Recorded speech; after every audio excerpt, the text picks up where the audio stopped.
Hello everyone, कैसे हैं आप सब। आई होप कि सब अच्छे ही होंगे। तो फ्रेंड्स, मैं भी ठीक हूँ। सो फ्रेंड्स, आज मैं आपके साथ एक ब्लॉग शेयर करना चाहती हूँ। ब्लॉग क्या है और कैसा है वो आपको मैं बता देती हूँ। सो फ्रेंड्स, गाजियाबाद से देहरादून तक का सफ़र हम करने जा रहे हैं और किस लिए जा रहे हैं वो मैं आपको बता देती हूँ। फ्रेंड्स, वीडियो अच्छी लगे तो लाइक ज़रूर कर दीजिएगा, चैनल पर न्यू है तो सब्सक्राइब कर लीजिएगा। सो फ्रेंड्स, हम जा रहे हैं देहरादून और घर से बस निकलने वाले हैं। जैसे कि यहाँ पर आप देख रहे हैं, यहाँ पर हो रहा है मतलब तिलक। और यहाँ पर यह है मेरे जेठ जी के बेटे, साथ में है गणेश जी। तो सभी का यहाँ पर तिलक हो रहा है। तो हम जा रहे हैं वाहे गुरु जी के दरबार, जो कि हमारे सिखों के साथ में जो गुरु थे, गुरु हर राय जी, उनके बेटे गुरु राम राय जी के दरबार। तो हम गुरु राम राय जी के दरबार जा रहे हैं, जहाँ पर झंडे जी का भी आरोहण होता है, वहाँ पर हम जा रहे हैं। फ्रेंड्स, मैं पहली बार जा रही हूँ और मुझे कुछ ज़्यादा कुछ जानकारी नहीं है वहाँ के बारे में। जितना मैंने अब एक पहली बार जा कर के सुना है और उतना ही मैं आपको वीडियो में बताऊँगी। सो फ्रेंड्स, अभी हो रही है घर से निकासी और यहाँ देख सकते हैं बच्चों का तिलक कराया जा रहा है और सभी फैमिली के मेम्बर्स मिल करके वहाँ पर जा रहे हैं। तो यहाँ पर जितने भी हम फैमिली मेम्बर्स हैं गुरु राम राय जी के दरबार में, ज़्यादातर हम पहली बार जा रहे हैं। कुछ ही हमारे फैमिली मेम्बर्स हैं जो पहले जा चुके हैं। सो फ्रेंड्स, हम सभी करने वाले हैं ट्रेन का सफ़र और हम स्टेशन पहुंच चुके हैं। सभी फैमिली मेंबर्स एकत्रित हो रहे हैं यहाँ पर। ये देख सकते हैं यहाँ पर हमारी गाड़ियाँ खड़ी हैं। फ्रेंड्स, सभी मेंबर्स स्टेशन पहुंच चुके थे और ट्रेन में भी बैठ चुके थे। तो सबसे पहले मैं आपको आगे का ब्लॉग शुरू करने से पहले ये बता देती हूँ कि मैंने कोई प्रॉपर ब्लॉग नहीं बनाया था, बस छोटा मोटा कहीं कहीं से शूट किया था, क्योंकि मेरी फैमिली में मेरे बड़े मेरे साथ थे। तो मुझे अच्छा नहीं लगता है ज़्यादातर वीडियो बनाना सबके सामने, और वीडियो बनाने में कोई शर्म मुझे नहीं लगती है। फिर भी मैंने ये नहीं सोचा था कि मैं ब्लॉग बनाऊंगी, बस मैं एंजॉय करने और गुरु के दर्शन करने के लिए मैं गई थी। सो फ्रेंड्स, बहुत लोगों के कमेंट भी हैं और बहुत लोगों ने कहा है, फैमिली मेम्बर्स ने भी कहा, जिन लोगों को पता है कि हम देहरादून गए हैं, गुरु राम राय जी के दरबार गए हैं और वहाँ से होकर आए हैं, तो सभी ने कहा वीडियो है आपके पास वो हमारे साथ शेयर करो। फ्रेंड्स, उन्हीं की रिक्वेस्ट पर यह वीडियो मैं शेयर कर रही हूँ और यह मेरे पास भी रहेगी। तो मैं कभी भी अपनी वीडियो देख लूँगी कि मैं कभी हम वहाँ गए थे, तो बस होता है ना, अपने पास वीडियो होती है तो कभी भी देख लो। तो फ्रेंड्स, यहाँ पर हम गुरु राम राय जी के दरबार पहुँच चुके हैं। ये देख सकते हैं फ्रेंड्स। तो यहाँ पर ये तब का नज़ारा है जब हम पहुँच गए थे। तो बस छोटी सी क्लिप बनाई थी पहुँचने के बाद। वहाँ पर थक चुके थे तो ज़्यादा मन नहीं था वीडियो का। मन तो बहुत था कि बहुत अच्छे से वीडियो बनाऊँ मैं यहाँ पर, लेकिन जितना हो सका उतना ही यहाँ पर मैं बना पाई हूँ। और आगे की वीडियो मेरे देवर जी ने बनाई है, तो जो भी बनाई है वो आपके साथ में शेयर। सो फ्रेंड्स, जितना भी है यहाँ पर मैं आपके साथ शेयर करूँगी। तो फ्रेंड्स, यहाँ पर ये हैं झंडे जी और सबके बारे में बताऊँगी थोड़ा थोड़ा जितनी मुझे जानकारी है। सबसे पहले मैं अपने वाहे गुरु का नाम लेते हुए मैं पहले अपने वाहे गुरु जी को सत सत नमन करूँगी। वाहेगुरु दी खालसा वाहेगुरु दी फतेह, जो बोले सो निहाल, सत श्री अकाल। सो फ्रेंड्स, प्यार से बोलो वाहेगुरु जी। और फ्रेंड्स, कहते हैं ना, आस्था है तो बंद दरवाजे में भी रास्ता है, ऐसी आस्था को मैं करती हूँ सत सत नमन। सो फ्रेंड्स, वीडियो को आगे बढ़ाते हुए मैं यहाँ के बारे में बता देती हूँ। सो फ्रेंड्स, जो ये आप दरबार देख रहे हैं, गुरुद्वारा देख रहे हैं, यह है गुरु राम राय जी का दरबार, जो कि हमारे सिखों के सातवें गुरु गुरु हर राय जी के बड़े बेटे थे गुरु राम राय जी। तो उनका यह दरबार है। बहुत सारी मान्यताएं जुड़ी हुई हैं गुरुद्वारे से और झंडे जी के आरोहण से, जो कि फ्रेंड्स सत्य घटना पर घटित है। और फ्रेंड्स, जब गुरु हर राय जी पंजाब में थे तो उनको औरंगजेब ने दिल्ली दरबार बुलाया था किसी अपनी वार्तालाप के लिए। तो जो हमारे गुरु हर राय जी के साथ जो सिख लोग थे, उन्होंने कहा कि आप वहाँ पर नहीं जाइए, आप अपने बड़े बेटे गुरु राम राय जी को वहाँ पर भेजें, क्योंकि वो आप वहाँ पर नहीं जाओ, औरंगजेब की नीयत में खोट है, इसलिए आप गुरु राम राय जी को वहाँ पर भेजो। ताकि जो कि राम राय जी जो हैं वो सब गुण संपन्न है, बहुत सारी चमत्कार हैं उनके अंदर, जो कि वो उनका जाना ठीक है, आप वहाँ पर नहीं जाओ। तो गुरु हर राय जी ने गुरु राम राय जी को वहाँ दिल्ली दरबार भेज दिया। वहाँ पर औरंगजेब ने उनसे तरह तरह के सवाल जवाब किए। तो उनके सवाल जवाब में उन्होंने मुसलमानों के साथ उन्होंने औरंगज़ेब ने कुछ मुसलमानों के बारे में उनसे बोलने को कहा, तो उन्होंने बदले में उनके खिलाफ़ कुछ ऐसा बोल दिया। फ्रेंड्स, मुझे ज़्यादा इसके बारे में जानकारी नहीं है, और जब भी मुझे जानकारी लगेगी तो मैं आपको एक अगली वीडियो ज़रूर बनाऊंगी वहाँ पर, क्योंकि पहली बार गई हूँ। जितना मुझे जानकारी उतना मैं आपके साथ शेयर कर रही हूँ। फ्रेंड्स, बोलो वाहेगुरु जी, वाहेगुरु जी। और आगे के बारे में मैं आपको बताती हूँ। सो फ्रेंड्स, जब वहाँ पर जो औरंगज़ेब थे उनके जब साथ राम राय जी की वार्तालाप हो रही थी, तो उन्होंने जब मुसलमानों के बारे में कुछ बोलने को कहा, तो इन्होंने बदले में उनसे बदले में कुछ कहा, वो भी मतलब मुसलमानों के बारे में पलटवार किया। तो वहाँ पर जब गुरु हरिराय जी को पता चला कि हमारे राम राय जी जो हैं उन्होंने अपने जो सिख ग्रंथ है उसके साथ छेड़छाड़ की है, क्योंकि हमारी वाणी में, हमारे सिख धर्म में यह सब नहीं होता है, जो कि उन्होंने वहाँ पर जाके बोला है। और उन्होंने कहा कि बेटे, आपने मेरा बहुत बड़ा अपमान किया है। आप अपना मुंह सीधा उधर, जिधर तो आपका मुंह है आप उधर ही चले जाओ और वापस लौट के कभी मत आना। तो अपने पिता की, गुरु हरिराय जी की बात यह मानकर गुरु राम राय जी सीधे चले और पीछे मुड़कर उन्होंने नहीं देखा। तो रास्ते में वो एक जगह ठहरे, जो कि जहाँ पर बहुत सारे संत लोग उन्हें वहाँ पर मिले, और संत लोग मिले तो वह गुरु राम राय जी से परिचित हुए। और जब जो संत लोग थे उनमें से एक नौजवान की उनमें से मौत हो गई, तो बहुत सारी भीड़ लगी हुई थी। तो वहाँ पर फ्रेंड्स, गुरु राम राय जी ने पूछा कि यहाँ पर क्या हो रहा है, कोई मुझे बताए। तो वहाँ पर जितने भी संत लोग थे उन्होंने कहा कि यहाँ पर एक नौजवान की मृत्यु हो चुकी है। और तो राम राय जी ने देखा कि नौजवान की मृत्यु हो चुकी है, तो उन्होंने अपने पैरों के जो पादुकाएं थी, जैसे कि फ्रेंड्स आज के ज़माने में हम चप्पल जूते जो भी बोलते हैं, उनके ज़माने में चरण पादुका जो थी, उन्होंने उनके पूरे शरीर पर उनको लगा दिया। और जैसे ही लगाया गुरु राम राय जी ने उनके पूरे शरीर पर, तो वो नौजवान जीवित हो उठा। और जैसे ही वो जीवित हो उठा, उसी समय वो गुरु राम राय करके ऐसे बोल के जीवित हो उठा। तो सभी लोग बहुत ज़्यादा खुश हो गए उनसे, और उनको बहुत ही अच्छे से उनको यह मानने लगे। तो गुरु राम राय जी अपने जो पैरों की जो पादुकाएं थी उन लोगों को छोड़ गए कि कभी भी आपको कोई भी वो हो तो आप इनको मेरा नाम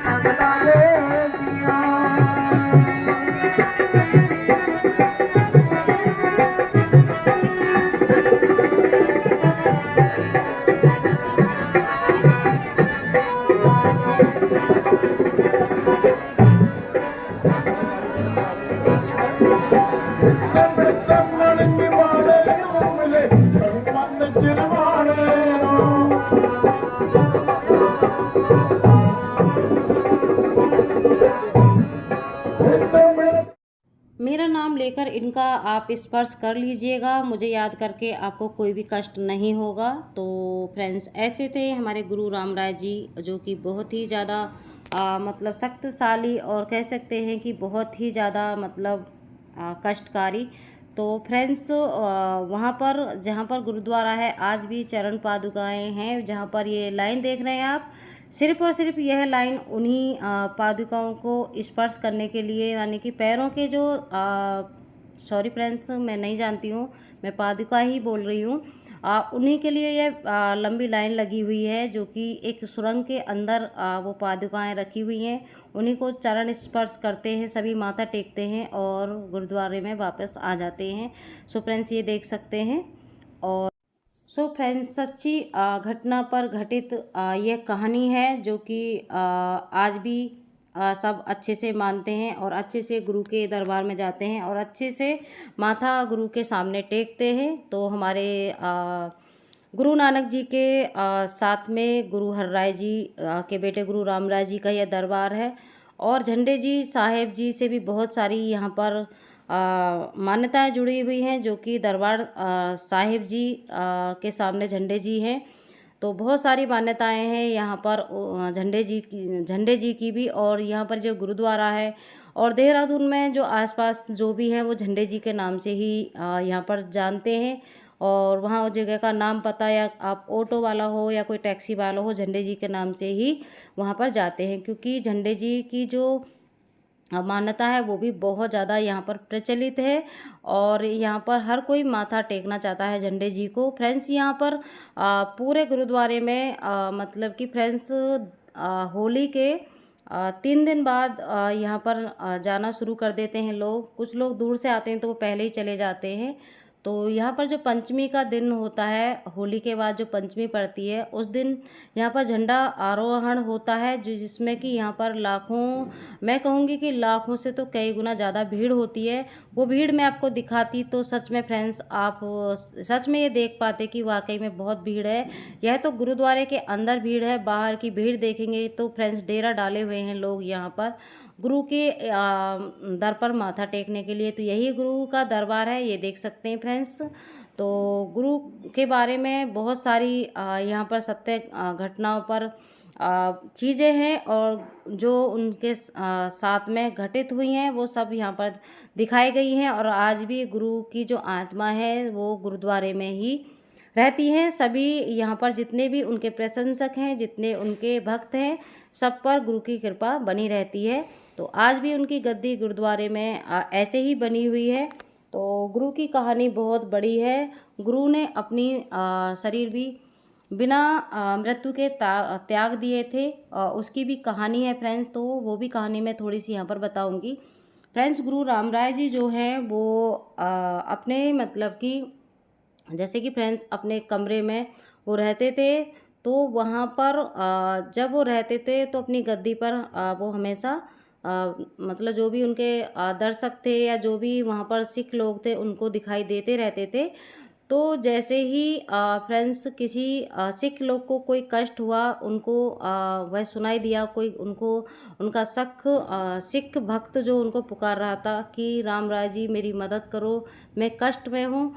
तो जो गुरु रामराय जी हैं अपना शरीर गुरुद्वारे अपने अपने कमरे में छोड़कर वो अपने सिख भाई के पास जाने लगे और अपनी पत्नी से यह बोलकर गए कि आप मेरे कमरे का ध्यान रखना और यहाँ पर कोई आके छेड़छाड़ ना करे मेरे कमरे से, आप इसका ध्यान रखेंगी और ना ही आप दरवाज़ा खोलेंगी। तो वहाँ पर जब वो दरवाज़ा नहीं खुला और गुरु रामराय जी चले गए अपने सिख के पास, तो वहाँ के जितने भी लोग थे उन्होंने कहा कि आज हमें गुरु रामराय जी जो है वो मतलब है तो वहीं पर गद्दी पर, क्योंकि शरीर तो उनका वहीं था, आत्मा नहीं थी। तो शरीर को देख करके ऐसे लोग बोलने लगे कि गुरु रामराज जी कहाँ पर हैं, आज वो दिखाई नहीं दे रहे, आज वो कोई भी मूवमेंट नहीं कर रहे। तो ऐसे लोगों के मन में वहाँ पर वो बातें चलने लगी और वो उनके दरवाजे तक आने लगे। तो जैसे ही वो दरवाजे तक आने लगे तो उनकी पत्नी ने कहा कि आप दरवाज़ा ना खोलिए और आप कोई भी छेड़छाड़ ना कीजिए, क्योंकि जो गुरु रामराज जी हैं वो अपने किसी अपने भक्त के पास जो बहुत कष्ट में है उसके पास गए हुए हैं और वो वहाँ से वापस लौट ही आएंगे, अपने इसी शरीर में आ जाएंगे, तो आप कोई छेड़छाड़ ना करें। तो उस टाइम तो वो लोग मान गए, लेकिन कुछ ही समय बाद वो लोग फिर से कहने लगे कि नहीं, रामराय जी नहीं हैं, उनका शरीर पड़ा हुआ है और हमको लगता है कि रामराय जी जो है वो उनकी मृत्यु हो चुकी है। और ऐसा सोचकर लोग उनके पास बार बार आने लगे और फिर से दरवाज़ा खटखटाने लगे। तो उनकी पत्नी ने उनसे एक दिन की मोहलत और मांगी कि जब तक रामराय जी नहीं आते मैं ये दरवाज़ा नहीं खोलने दूंगी, और वो बोल कर गए हैं कि वो वापस आ जाएंगे, तो आप एक दिन का मुझे वो दीजिए, उसके बाद आप दरवाज़ा खोल लीजिएगा। तो जैसे ही दूसरा दिन होगा तो रामराय जी नहीं आए। तो उनकी पत्नी ने अपने ही मन में कहा कि आप मुझे ऐसे कष्ट में छोड़कर चले गए हैं जो कि यहाँ पर लोगों को समझाना बड़ा मुश्किल हो रहा है, आप आ जाइए। और यहाँ के लोगों ने मतलब बहुत ज़्यादा परेशान किया है आपके गद्दी पर आने के लिए, वो मतलब ज़्यादा वो हो रहे हैं। तो वहाँ पर जो लोग थे उन्होंने गुरु रामराज जी को मृत समझ लिया और उनकी अंतिम क्रिया का सारा सामान वो लेकर आ गए और उनके उस शरीर को, जो जीवित शरीर था, सिर्फ शरीर उनका वहाँ पर था, आत्मा उनके भक्त के पास गई हुई थी। तो उन्होंने कहा गुरु रामराज जी की मृत्यु हो चुकी है, तो उनके जो शरीर था उसको वो नहलाने लगे और अंतिम क्रिया का सारा सामान उन्होंने रख लिया। तो उनके जीवित शरीर को वहाँ के जो लोग थे वो नहलाने लगे कि गुरु रामराज जी नहीं हैं, और मतलब कि उन्होंने दरवाज़ा तोड़कर वो अंदर चले गए थे। और जैसे ही गुरु रामराज जी ने अपनी पत्नी की ये बात सुनी तो वो वहाँ से वापस लौटे, और वापस लौटे देखा कि ये मेरे शरीर के साथ ये लोग क्या कर रहे हैं। तो कुछ लोगों का एहसास हो रहा था कि यह शरीर जीवित है, और कुछ को लग रहा था कि यह मृत्यु उनकी हो चुकी है। तो जैसे ही वो वापस आए तो उन्होंने कहा कि ये जो मेरे साथ पाप कर रहे हैं लोग, इनको तो मैं कभी नहीं बख्शूंगा, लेकिन जो भी हो रहा है अब मैं इसको होने देता हूँ, मैं अपने शरीर में वापस नहीं जाऊँगा, क्योंकि उन्होंने वो काम किया है जो एक व्यक्ति के अंतिम क्रिया में होता है। मेरे जीवित शरीर को वो नहला रहे हैं उस तरह से जो मृत व्यक्ति को नहलाते हैं। तो उन्होंने अपना शरीर छोड़ दिया, अपनी आत्मा को उस शरीर में नहीं जाने दिया। शरीर को उन लोगों ने नहलाया और उसकी अंतिम क्रिया वहाँ के लोगों ने की, लेकिन जो आत्मा थी वो गुरु की उस शरीर में नहीं थी, वो थी बाहर। तो उन्होंने कहा कि जो मेरी आत्मा है वो हमेशा अमर रहेंगी अपने भक्तों के लिए, सच्चे भक्तों के लिए, और हमेशा मैं अपने सच्चे भक्तों का कष्ट हरूंगा। जो भी मेरे सच्चे भक्त रहेंगे मैं हमेशा उनका कष्ट सहूँगा, और हमेशा मैं अपने यहाँ पर गुरुद्वारे में ही रहूँगा। लेकिन जो मेरी गद्दी है मैं अपनी गद्दी में ही रहूँगा हमेशा, लेकिन मेरा शरीर नहीं, मेरी आत्मा रहेगी। तो ऐसी थी गुरु रामराज जी की कहानी, और उससे ही जुड़ी हुई है झंडे जी की कहानी। झंडे जी को भी फ्रेंड्स आज लोग माथा टेकने को बहुत ज़्यादा उत्सुक होते हैं, उससे भी बहुत सारी मान्यताएँ आज जुड़ी हुई हैं जो कि गुरु रामराज जी के साथ ही हैं। और यहाँ पर जो झंडे जी है वो ऐतिहासिक झंडे जी हैं। यहाँ के पूरे विश्व में कोई बड़ा झंडे जी आरोहण नहीं होता, जो कि यहाँ पर देहरादून में गुरु रामराज जी के सांचे दरबार साहिब जी के सामने झंडे जी का आरोहण होता है। हर साल में झंडे जी को नीचे उतारा जाता है एक साल में, और फिर पंचमी के दिन झंडे जी का आरोहण होता है, जो कि बहुत ही हर्ष उल्लास के साथ यहाँ पर उसका आरोहण होता है झंडे जी का। और बहुत सारी मान्यताएं जुड़ी हुई हैं झंडे जी से, बहुत सारी मतलब गुरु रामदास जी से जुड़ी हुई मान्यताएं हैं झंडे जी की, जो कि पंचमी के दिन झंडे जी का आरोहण होता है बहुत ही हर्षोल्लास से, बहुत ही इज्जत के साथ और बहुत ही मतलब श्रद्धा के साथ। इतनी भीड़ होती है कि आप फ्रेंड्स यूट्यूब पर सर्च करके देखिए कोई भी शॉर्ट वीडियो, अब से नहीं बहुत साल पुरानी सदियों से ये चीज़ें चली आ रही हैं, और हमेशा बढ़ती ही हैं, कम नहीं होती हैं, हर्षोल्लास के साथ होती हैं।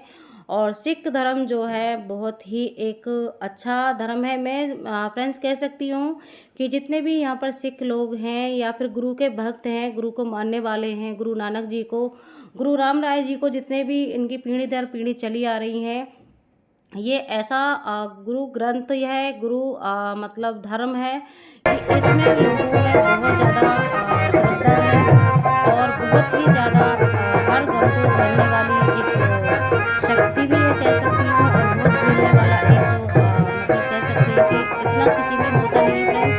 आप किसी भी मंदिर में चले जाइए, किसी भी तीर्थ यात्रा पर चले जाइए, भीड़ लग जाती है, लाइन लग जाती है, तो लोग जो होते हैं बोलने लगते हैं कि आगे बढ़िए, आप पीछे से आ गए हो, आगे क्यों लग रहे हो। यहाँ पर उनके दरबार में आकर के कोई ऐसा नहीं बोलता है।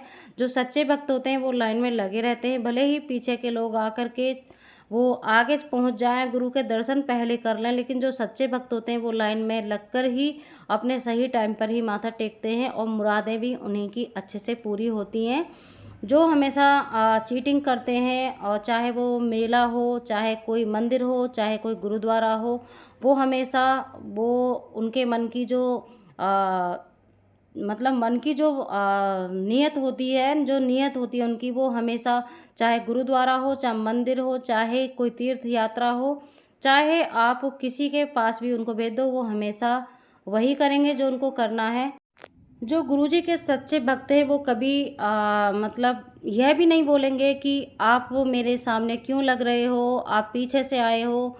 वो नहीं लगेंगे। और ये मैंने देखा है, कितनी भी धूप पड़ रही है, कितना भी देर हो जाए, यहाँ तक कि फ्रेंड्स जिस टाइम हम गए थे बारिश भी पड़ी थी, लेकिन गुरु के भक्तों की भीड़ हमेशा ऐसे ही लगी रही, लाइन लगी रही। बारिश पड़ी तो गुरु जी के जो भक्त थे वो नहीं रुके।